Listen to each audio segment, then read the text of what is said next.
Muy buenas, querida familia, ¿qué tal estamos? De nuevo, una semana más aquí en Café con Fe. Hemos llenado nuestros vasos de café con nuestro escudo del seminario y Café con Fe, pues porque vamos a leer la Biblia y esta vez sí vamos a comenzar con la lectura de la Sagrada Escritura desde el inicio, desde el libro del Génesis, con los relatos de la creación, preguntando a uno de los mayores expertos en Biblia de nuestra diócesis de Toledo. Cuántas curiosidades, cuántos datos que nos arroja la palabra de Dios y que a veces pues no sabemos ni descifrar, ni interpretar, ni ver qué quiere decir eso para nuestra vida. Así es que os prometo un programa muy pero que muy interesante y bienvenidos todos a esta sección de Café con Fe.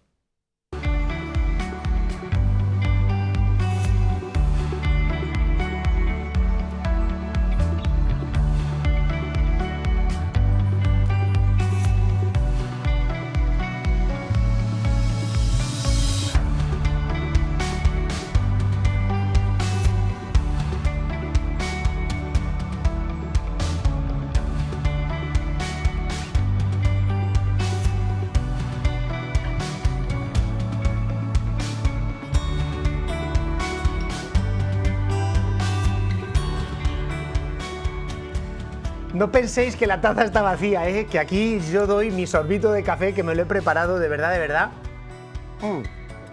Café con hielo, porque me gusta frío a pesar de que ya el tiempo no va pintando frío. Bueno, con nosotros tenemos hoy a don Juan Félix Gallego Risco, que es profesor de Sagrada Escritura en nuestro Seminario Mayor de Toledo. Estudió en el Pontificio Instituto Bíblico de Roma, haciendo su trabajo de final de máster sobre el profeta Isaías, pero durante muchos años en nuestro seminario ha dado clases tanto de Antiguo Testamento, de Pentateuco, que son los 5 primeros libros de la Biblia, como de evangelios sinópticos, que son Mateo, Marcos y Lucas, junto con los Hechos de los Apóstoles. Él también ha estado, se dice pronto, 19 años y continúa todavía trabajando en nuestro Seminario Menor de Toledo. Así es que nada, encantados de estar contigo, Juan Félix. Muchas gracias por venir. A ti por invitarme, Valentín. Vamos allá porque Juan Félix, él me explicó a mí todos estos textos, porque me explicó Antiguo Testamento. Entonces es estar delante de tu profesor, de quien has aprendido tanto. Y yo creo que lo primero, cuando uno se adentra dentro del libro del Génesis, es cómo armonizar, cómo compaginar lo que nos dice la ciencia con lo que nos dice la fe. O sea, se me ocurre a bote pronto una pregunta y es, vale, la ciencia nos dice que el planeta Tierra, donde ahora mismo estamos, tiene en torno a 5.000 millones de años. El universo tiene en torno a 13.700 millones de años. O sea, no se ha hecho de la noche a la mañana, tampoco se ha hecho en una semana. Sin embargo, el libro del Génesis nos está contando que Dios ha creado el mundo en 7 días. O sea, ¿cómo respondo a eso? Bien, la verdad es que la lectura de las primeras páginas de la Biblia puede desconcertar un poco al hombre de hoy, que ya pues, tiene unos adelantos científicos y unos conocimientos que le ha venido por la ciencia y con los que parece que entra en conflicto. Yo creo que lo primero que tenemos que decir es que no tenemos que buscar compaginar los resultados de las investigaciones científicas con lo que nos dice la Biblia, porque estamos en dos planos distintos, nos movemos en dos planos diversos. La Biblia no es un libro de ciencia, sino que la Biblia es un libro de fe. Lo que sí que tenemos que ver es cómo explicar que ambas materias, ambas formas de conocimiento no se contraponen, no se contradicen, sino que pueden ser dos alas, la razón y la fe, que nos pueden llevar a la verdad. Además ahí siempre me viene a la cabeza una frase que a mí me contaron y es que el libro del Génesis no dice nunca el cómo, sino el qué. O sea, no dice cómo Dios ha creado el mundo, no lo describe, sino que lo que nos transmite es el qué. O sea, el hecho de que Dios ha creado el mundo, de que lo ha creado por amor, de que el hombre es la cumbre de esa creación. O sea, nos da una serie de contenidos que no son naturales, de ciencias naturales, sino que son sobrenaturales. Y yo creo que para todos los que nos estáis oyendo esto es fundamental. O sea, la Biblia es la revelación sobrenatural de Dios. O sea, Dios nos revela aquellas cosas que nosotros no somos capaces de comprender por nuestra sola capacidad racional. En este sentido, la finalidad del mundo, o sea, el mundo ha sido creado para la gloria de Dios, ¿vale? Eso no me lo va a decir la ciencia, si Dios no me lo revela, yo no lo sé. En cambio, describir el cómo se ha creado el mundo es algo que incluso los hombres, poco a poco, con el paso del tiempo, pueden llegar a conocer o llegar a describir. No sé si quería complementar un poquito esta explicación, don Juan Félix. Sí, así es. La ciencia nos explica el cómo se hizo el mundo y la Sagrada Escritura nos dice quién hizo el mundo. Ahora explicaremos un poco más, pero el texto de Génesis no se propone darnos una descripción de cómo se hizo el mundo. Primero porque los autores sagrados no tenían esos conocimientos, no era ese el propósito que buscaban al escribir esta página sagrada y tampoco es el propósito de Dios al revelarse a nosotros, ¿no? Además es muy curioso, ya que don Juan Félix me va a permitir, porque a veces que la gente piensa, bueno, es que antes se pensaba que el mundo se había creado en 7 días, pero ahora gracias a la ciencia sabemos que no. O sea, eso es mentira. Y digo que es mentira porque leyendo comentarios antiguos me he dado cuenta de una cosa. Dios crea el sol, si no recuerdo mal, el 4.º día, Juan Félix. Si hasta el 4.º día no hay sol, ¿cómo podía haber días? O sea, no podía haber un día, otro día, otro día. Si Dios crea el sol el 4.º día, ¿cómo es posible que antes hubiese días? Entonces, esta es una razón que llevó a muchos comentadores antiguos, tanto judíos como cristianos, a ver que el libro del Génesis utiliza un lenguaje simbólico para transmitirnos verdades sobrenaturales, pero que no es un libro de ciencia. Y el problema es cuando yo quiero encontrar ahí ciencia o otros que pretenden buscar religión dentro de la ciencia, lo cual es un desvarío.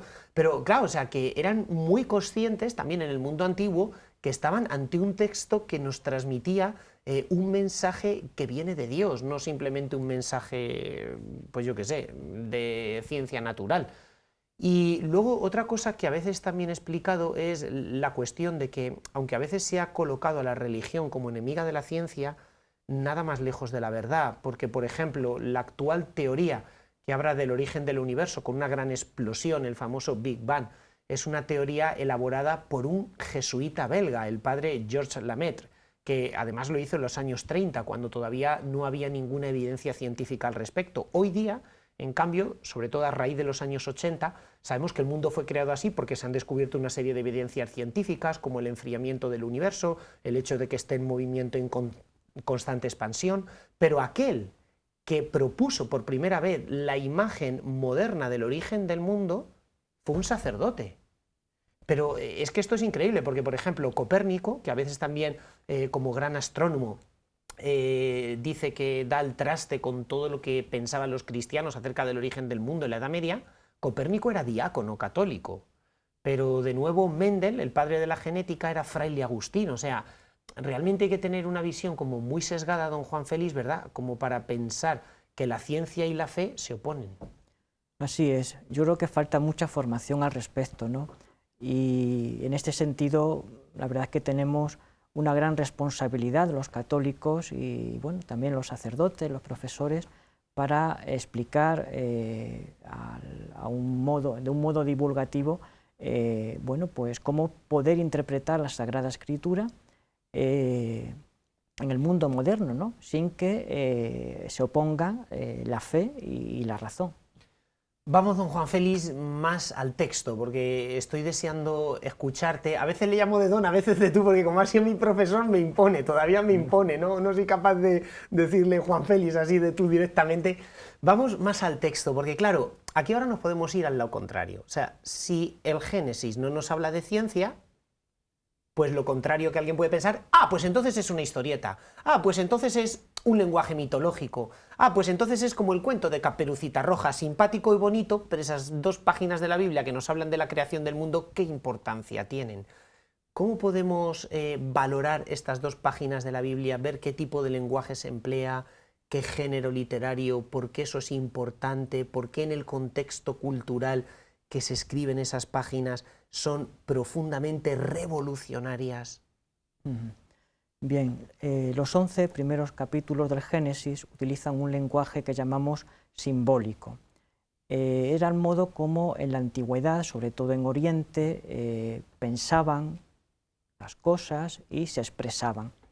Nosotros somos herederos más bien de la tradición grecolatina, ¿no? Y tenemos un modo más discursivo a la hora de razonar y de expresar los conocimientos. En cambio, en Oriente son más figurativos a la hora de pensar las cosas y de expresarlas.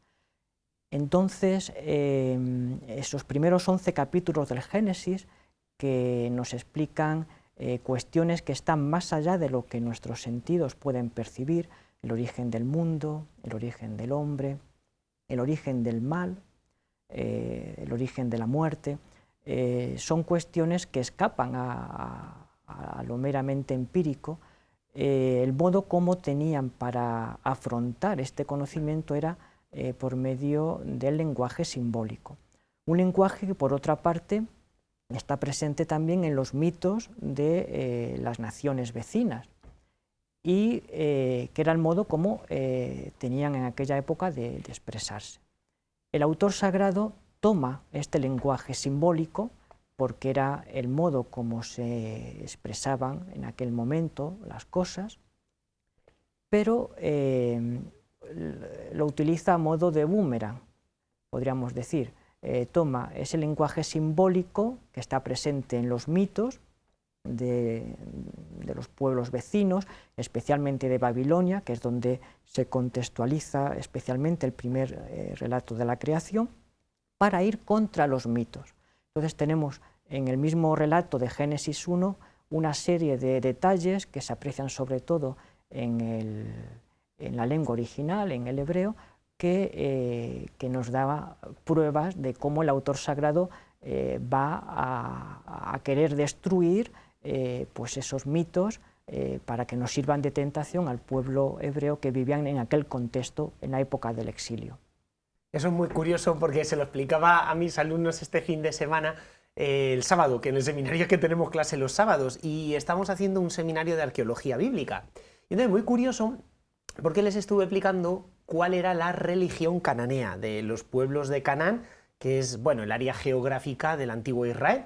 Entonces, muy curioso que era una sociedad agrícola, ganadera, donde se idolatraban las fuerzas de la naturaleza. Por ejemplo, Baal era el dios de la fecundidad, que sale tanto en la Biblia, y se le representa con un rayo en la mano, porque es el que manda la lluvia a la tierra para fecundarla. También, en este caso una sociedad ganadera, a Baal se le representaba con la imagen del becerro de oro, del toro, bueno, pues porque el toro para los ganaderos pues es aquel que es encargado de, bueno, pues de fecundar a todo el rebaño de vacas para poder tener descendencia otro año. Y claro, eran en el fondo cultos que idolatraban las fuerzas de la naturaleza, pero en el Génesis, don Juan Félix, vemos absolutamente todo lo contrario, o sea, porque el sol, la luna, las estrellas, por ejemplo, en los pueblos de Mesopotamia, Ebla, Mari, todas las ciudades-estado que se han ido desenterrando, también Ugarit, en todas hay templos a Ishtar, la diosa de la luna, que era como la devoción top number one, o sea, la devoción más popular en aquella zona. ¿Y cómo trata esto la Sagrada Escritura? Porque lo que usted decía es lanzar una piedra, un boomerang contra toda esta mentalidad. Sí. La mejor manera de entender y explicar estas páginas es contextualizarlas. En concreto, Génesis 1 muy probablemente esté inspirado por Dios en la época del exilio, cuando el pueblo de Israel vivía deportado en Babilonia. Allí en Babilonia, el pueblo de Israel no era pueblo, no tenía ningún derecho. Es más, después de la experiencia de la destrucción de Jerusalén y del exilio, el pueblo sufrió una tremenda crisis de fe hasta el punto de preguntarse por qué no pasarnos a la religión de los vencedores, ¿no?, de Babilonia, de Nabucodonosor. Esta página de Génesis 1 viene a reafirmar, por una parte, el monoteísmo en el pueblo de Israel, desmitologizando a los dioses supuestamente vencedores del único Dios de Israel, que es Yahvé, y por otra parte viene a afirmar la práctica del sábado como el modo como el pueblo de Israel tenía de adorar al único Dios en tierra extranjera. No tenían ya templo donde adorar a Dios, pero sí tenían tiempo, y ese tiempo era el sábado. Esto es curiosísimo, don Juan Félix. No lo había pensado, claro, pero efectivamente, o sea, termina la creación con el séptimo día, con el sábado, y efectivamente es el tiempo, la dimensión sagrada del tiempo para dar culto a Dios. Hay otra cuestión que a mí siempre me llama mucho poderosamente la atención, y es que, o sea, ya no solo la cuestión de la idolatría, ¿no? O sea, que lo que los otros pueblos adoran, al sol, la luna, las estrellas, para Israel no son dioses, sino que son criaturas. Pero hay otra cosa que me llama mucho la atención, y es que en todos los mitos del Oriente Medio antiguo, como por ejemplo el poema del Enuma Elis, siempre la creación del mundo es fruto de una teogonía, o sea, de un conflicto en el mundo divino. Pero en la Biblia no aparece eso para nada, o sea, más bien la creación es fruto del amor, de la libre donación de Dios. Así es, en esas explicaciones mitológicas, paganas del origen del mundo, todo viene a la existencia por una lucha entre dioses. Incluso la antropología que subyace en esas mitologías es deudora de una historia previa que condiciona ya la misma creación del hombre. En cambio, aquí en la página sagrada no tenemos ninguna lucha. Al contrario, es Dios el que crea con su palabra soberana. Hágase la luz, y la luz se hizo. Es más, incluso encontramos en los primeros versículos de Génesis 1, como podríamos decir, una ridiculización de una divinidad babilónica que en los mitos paganos era uno de los principios de la creación. Cuando se dice que había oscuridad por encima del abismo, la palabra que se utiliza en hebreo es tejón, que significa abismo en hebreo, tiene las mismas consonantes. El hebreo es un idioma consonántico, que el nombre de Tihamat, que era una de las divinidades que en los mitos paganos dio principio a la creación en esos relatos paganos. Claro, efectivamente. O sea, digo que todos los días hablando con Juan Félix aprende algo, porque es verdad, conocía la historia de Tihamat, pero no me había dado cuenta que efectivamente leyéndolo en hebreo coinciden las mismas consonantes, o con lo cual el agiógrafo que puso eso por escrito lo hizo con un olfato teológico potente. Qué bonito, qué bonito. Sí, así es. Y está diciendo, esos primeros versículos de Génesis 1 nos están hablando sin tematizarlo, como después sí que encontramos, por ejemplo, en el libro de la sabiduría, o en Segundo Macabeos, la creación de la nada, por medio de imágenes negativas. Por ejemplo, había oscuridad por encima del abismo. Son imágenes negativas para decirnos que antes de que Dios interviniera para crearlo todo, no había nada. Entonces, la oscuridad es símbolo de ausencia de vida, ¿no? Donde hay sombras, donde hay oscuridad, no hay vida. Y si dice que la oscuridad está sobre el abismo, es como un refuerzo de esa negatividad. Se está diciendo que Tihamat, Tejón, no es nada. Se está diciendo que la divinidad, principio de la creación en los relatos paganos, no es nada.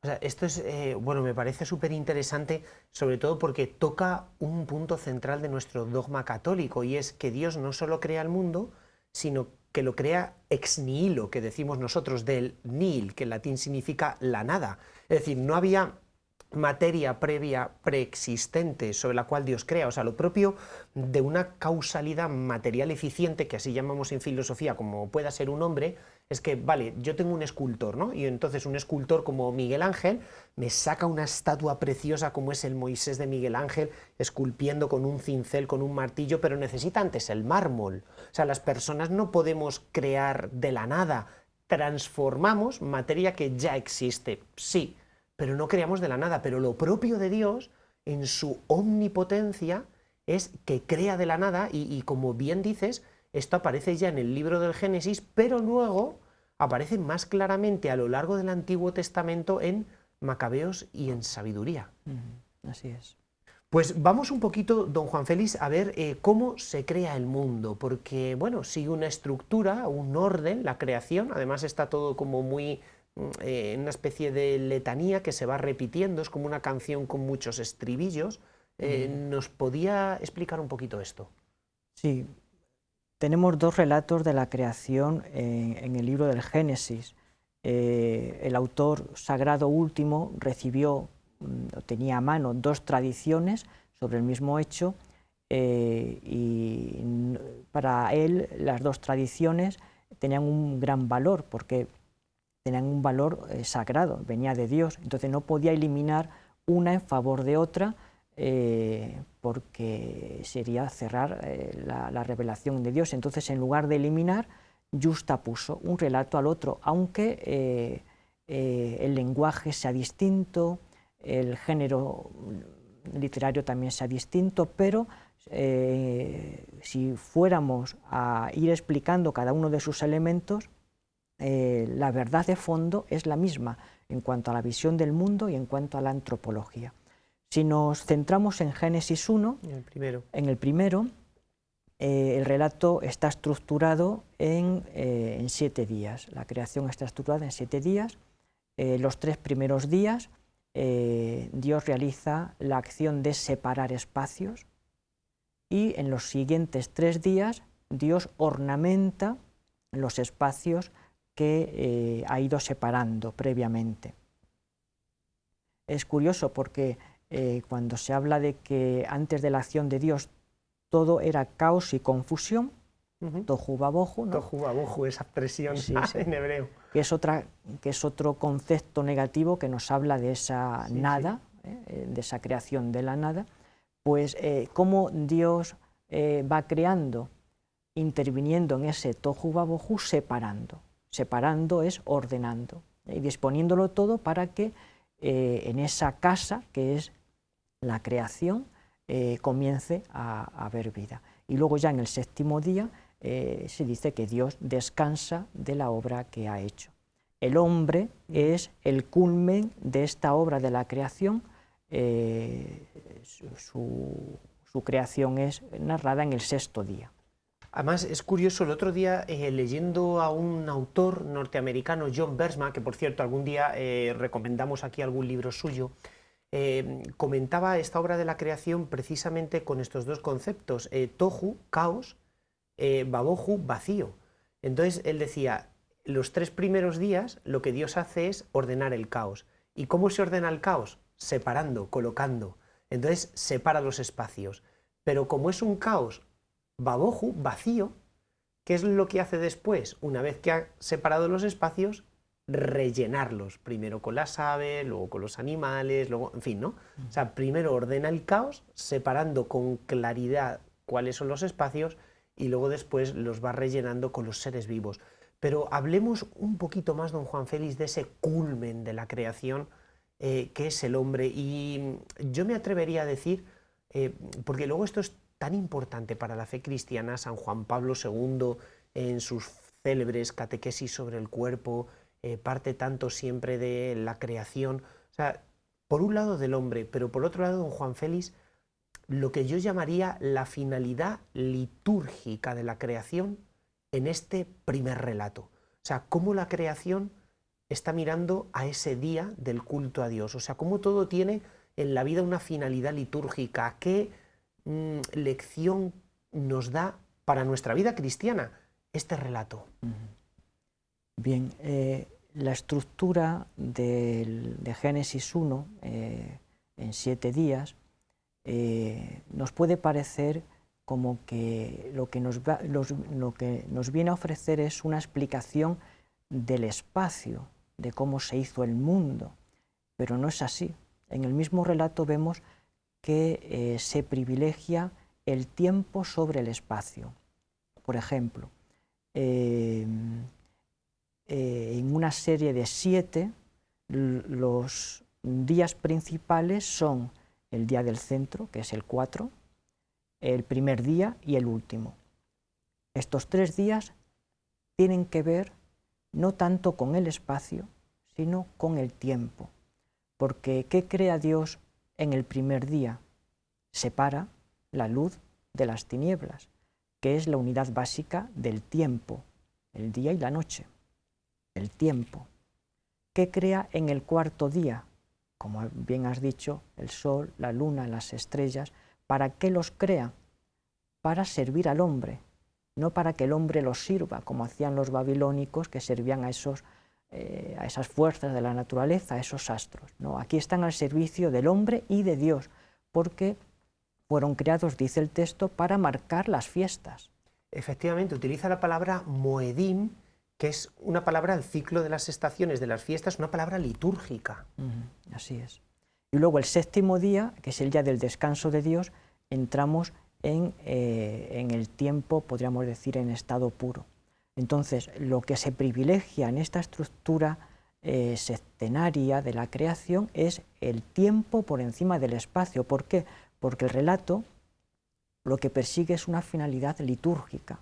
Quiere decir en su interpretación inmediata a los primeros destinatarios de esta página que ellos no tienen templo ya, pero sí tienen tiempo, que han sido creados para alabar a Dios y que su libertad está en alabar a Dios, no está en su dependencia o independencia respecto a un gobernante o al rey de Babilonia. Su libertad está en el culto.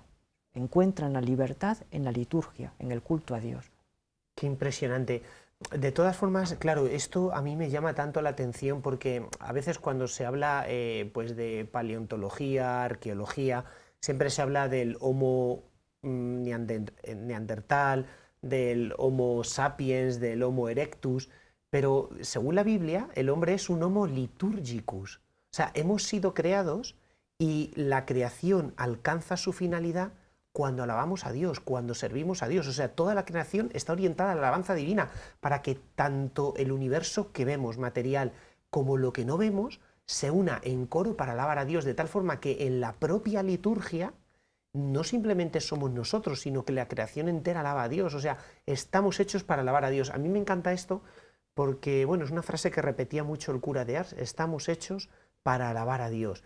Y me parece que es resumir en un pequeñito eslogan precisamente la verdad fundamental con la que empieza la Biblia. Pero atención, porque me parece algo también muy importante. Mira, para nuestra fe cristiana, o sea, Dios no simplemente es creador, también es providente. O sea, no solo crea el mundo, esto lo aprendemos en la primera página de la Biblia, pero la imagen científica que muchas veces el mundo comparte es, bueno, venga, admito que algo tiene que haber. Porque hoy día realmente la mayor parte de los científicos son teístas, creen en Dios. Dicen, hombre, algo tiene que haber, porque es importante que, o sea, lo que le decían a Pascal, cuando le decían, Dios no existe, y dice, demuéstrame que existe un reloj sin relojero y yo me creeré que existe el mundo, pero no existe Dios. O sea, el mundo tiene unas constantes físicas, es, podríamos decir, una máquina de tal complejidad que es imposible pensar que esto ha salido de la nada y no hay una inteligencia ordenadora. O sea, demuéstrame que existe un reloj, pero que no existe un relojero. Claro, pero Dios no simplemente crea el mundo y se desentiende, bueno, ya está creado, sino que, digamos, esta es la base y el fundamento, esta primera página de la Biblia, para el resto del Antiguo Testamento, donde vemos a Dios no solo en su faceta de creador, sino de providente. Y esto está como muy conectado, ¿verdad? Así es. O sea, Dios no es un Dios que crea y se desentiende de lo que ha creado, sino que lo crea por amor. Él no tiene necesidad del hombre. Sí tenían necesidad de los hombres esos dioses babilónicos de los que hemos hablado antes, ¿no?, que aparecen en las mitologías paganas, pero aquí Dios no tiene necesidad del hombre, en cambio lo crea por amor, y lo lo acompaña siempre con amor, tiene un proyecto de amor con cada uno de los hombres, aparte de que Dios crea al hombre, como dice también Génesis 1, a su imagen y semejanza, y esto es un concepto altísimo, ¿no? Que no se puede parangonar con lo que tenemos, por ejemplo, en otros relatos paganos de la época, en que los dioses vivían en su mundo, los hombres en el suyo, y la labor de los hombres era servir a los dioses como esclavos, y aquí no tenemos en cambio esto. Para nada, eso es. Lo que pasa es que la creación del hombre la dejaremos ya para otro programa porque se nos está agotando el tiempo y esto, madre mía, al final nos ponemos a hablar, ¿verdad? Y salen cosas tan interesantes que hacen que nos quedemos sin tiempo. Hay otro punto que creo que es importante en la cuestión de la creación y es que, claro, el pueblo de Israel proviene de Abraham. Hay 3 patriarcas, Abraham, Isaac y Jacob. Dios se revela a Abraham. Pero lo que aprendemos es que Dios es el Dios de una familia. Cuando Dios se revela a Abraham, o sea, es que es la única familia que adora al Dios verdadero en toda la tierra. Después de Egipto, aprendemos que Dios no es el Dios de una familia, sino que el pueblo de Israel ya es un pueblo. Dios es el Dios de una nación. Digamos que Yahvé, el Dios del Antiguo Testamento, es el Dios de una nación. Pero claro, en esta página primera de la Biblia se da como un tercer paso. Y es que el Dios de Israel, el Dios verdadero, no es solo el Dios de una familia, no es solo el Dios de una nación, es el Dios del mundo entero. O sea, ¿cómo vemos esto aparecer y surgir en la Biblia? Sí, en muchas páginas de la Biblia se hace alusión a los dioses de otras naciones. Podríamos decir como que hay como una visión enoteísta de la fe hebrea, ¿no? Como si se admitiera que otras naciones tienen varios dioses, nosotros solo tenemos un Dios, que es el Dios que se nos ha revelado en la historia, como dices, nuestros padres y en la liberación de Egipto. Esta página de Génesis 1 es, podríamos decir, revolucionaria porque viene a afirmar el monoteísmo absoluto de Dios, no el monoteísmo de un pueblo, sino que viene a desmontar todas las mitologías de los pueblos de la tierra para decir el Dios de un pueblo, el Dios de Israel, es el único Dios universal de todos los pueblos. Entonces podríamos decir que se pasa de un enoteísmo a un monoteísmo universal, un monoteísmo universal. Qué pasada. Bueno, es muy tarde, ¿eh? Yo me levanto a las 6 menos 5 de la mañana todos los días y estamos ya muy tarde, pero bueno, encantado, Juan Félix, de todo lo que nos has estado contando, diciendo. Yo te invitaría algún ratito más, ¿ves? Es una conversación aquí de amigos, haciendo partícipes pues, a todos los que estáis al otro lado de la cámara del tesoro más grande que tenemos, que es la Biblia. Hoy me he traído otra, cada día me traigo una Biblia porque tengo una buena colección de ellas, pero lo importante es irla leyendo, ir desgranando todo eso. Yo simplemente me quedaría por hacer un resumen que nos pueda ayudar a la vida cristiana de lo que Juan Félix nos ha dicho. El Dios que crea el mundo es el Dios providente que también me acompaña. Dios crea el mundo por amor, no como en otros relatos de creación de aquella época.